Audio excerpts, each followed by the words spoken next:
Hey, what's up? Matthew Walters here, your health and performance coach, and today I'm going to be going over how to walk pain-free and how to improve your health naturally.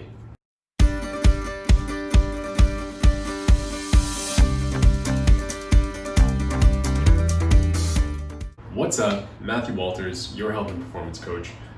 Walking has so many different benefits. You know, it doesn't take much to pop in a quick Google search of the benefits of walking and you see tons and tons of research, tons and tons of different benefits that it has to offer. Something so simple that offers so much and can be such a powerful tool for our health, but also for low back pain. The main thing I would say that walking helps do is it actually helps to pump nutrients around our body. It's one of the best things that if you have low back pain, that as you walk, your spine, if these are your discs, your spine actually very gently moves up and down to bring nutrients, to bring fluid through your spine, right? So it kind of does the same thing throughout your whole entire body. Our circulatory system, pumping our blood throughout our body, getting nutrients to different places. Our lymphatic system is going to help, especially if you're somebody who suffers from swelling or edema, things like that. Walking can even be a tool to help drain a lot of the fluid. Removing fluid, moving nutrients around is going to be a huge benefit of walking. Walking can even help with your cardiovascular health, right? It can help with your joint health. Walking can help with your metabolism, helping you get out there, burn calories, help strengthen and thicken your bones. It can help thicken cartilage of your joints, right? So walking can be such a powerful tool. We just want to make sure that we're doing it correctly. So I'm going to break it down for you in the 6 simple steps that I like to pay attention to while walking. Number 1, as you walk, you actually want to pay attention to your foot. All right, you don't want your foot turned out. You don't want to be walking with those feet turned out, because that's just going to invite a lot of injury, right? You might get your foot rolling into the side. You might get your knee coming in, right? Pain on the inside of your knee. That might translate up into the hip, and that might even be a possible cause of your low back pain as well, right? So you want to make sure that that foot is straight out in front of you. Number 2, the second thing you want to focus on, as you bring that foot down, what I like to do is I actually like to press my toe into the ground as well. What this is doing is it's going to help to activate your foot muscles and help stabilize your ankle. So if you're somebody who does suffer, maybe you have bunion, flat feet, maybe a history of rolling your ankle, right, or an ankle sprain, you're going to want to make sure that you're stabilizing at that ankle joint. So pressing that foot, or pressing that big toe down into the ground and activating some more of those foot muscles is going to help do this. The third thing you want to focus on is bracing either through the core or through the lats.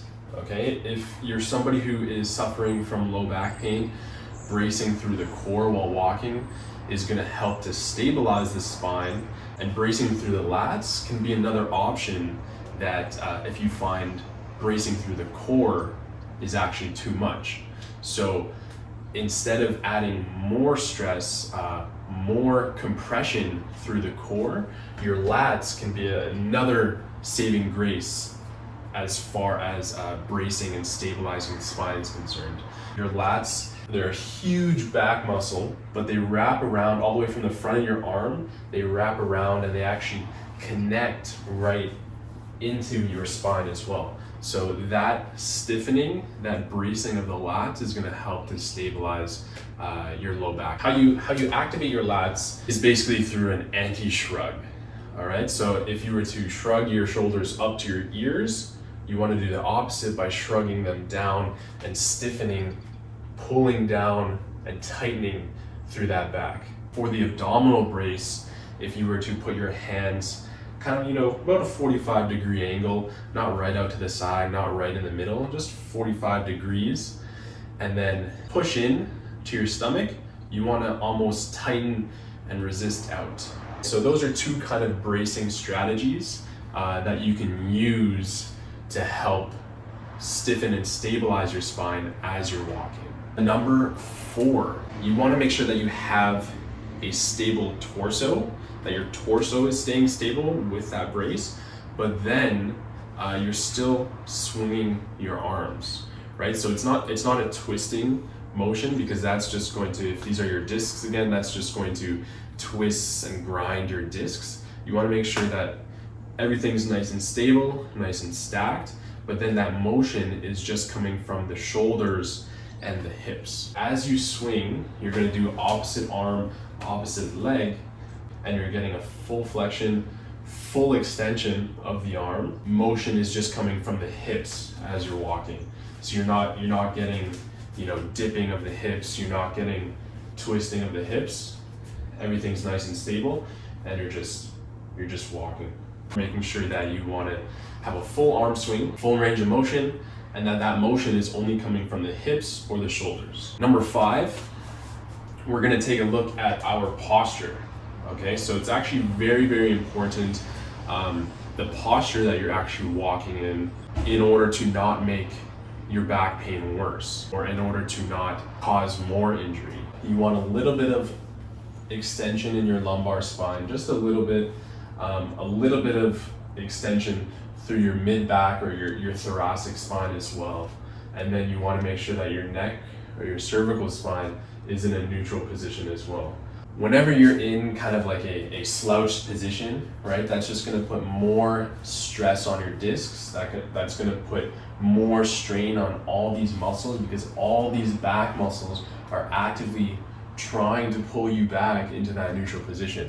Over the course of the day, over the course of more and more steps, all that's going to do is make the back pain worse, aggravate your injury more, and that's going to waste valuable capacity that you could be spending elsewhere or on other training. Or even if you're just the average person who has maybe a little bit of back pain, you're going to be wasting that capacity to work pain-free throughout the day if your posture is slouched while walking or in general. So you want to make sure that is corrected. That's a huge point. Number 6. So the very last thing that once you got a handle on all of this, you got your foot straight, toes into the ground, you've worked out a bracing strategy, you have good posture, and you have a good arm swing. The last thing that you want to throw into there is actually the speed of your walk. If you're kind of strolling around, if you're walking just at the mall, browsing around, that kind of thing, that speed is actually going to do you more harm than good. A slower speed it's going to be more static, right? So over time, gravity's slowly going to pull you into more, head forward, slumped position where you're flexed, you're activating those back muscles again, putting more strain on your back. So what we're going to do is actually instead, we want to walk at like a power walking speed. Like you're late, you gotta go somewhere. You want some purpose with your walk. Once you've added that speed, you're gonna actually take more advantage of the different muscular and fascial systems that exist to help you swing through that walk, to help propel you forward. It's gonna actually be less stressful and less strain on your back, on your body as a whole. I'll put it all together for you. I don't have much space, but your walking should look something like this. Brace.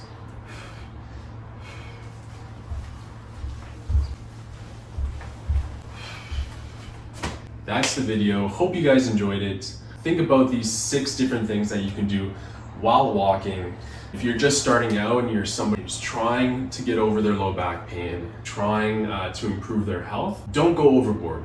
All right, that's the one thing that I would advise, is make sure that you start small, maybe 5 minutes, 2 or 3 times a day. Just go for a walk around the block and come back, right? It's gonna take some time to practice the awareness of these different tips. So make sure that you're not going gung-ho. All right, start small, build up the habit, build up the awareness, pay attention and bring that focus to your body as you walk and slowly build it up from there. That's it. Thank you guys for watching. Really appreciate it. If you learned something new today or if you found this video helpful, please give me a thumbs up. And I want to know, are you somebody who suffers from low back pain? Are you trying to get some cardiovascular activity, trying to improve your health? Where are you right now? Let me know in the comments. Let me know what you're working on. Would love to hear from you. Love to hear if this helped. Otherwise, if you want to learn more about all things health and performance, you want more tips, you want more advice, you're looking for some more help or some more knowledge, make sure that you hit that subscribe button, turn on your notifications, and I actually have a link down in the description for a free 28-day health and performance ebook that you guys can download. So tons of information. Make sure that you stay tuned. It's been a pleasure talking with you. See you next time. Peace.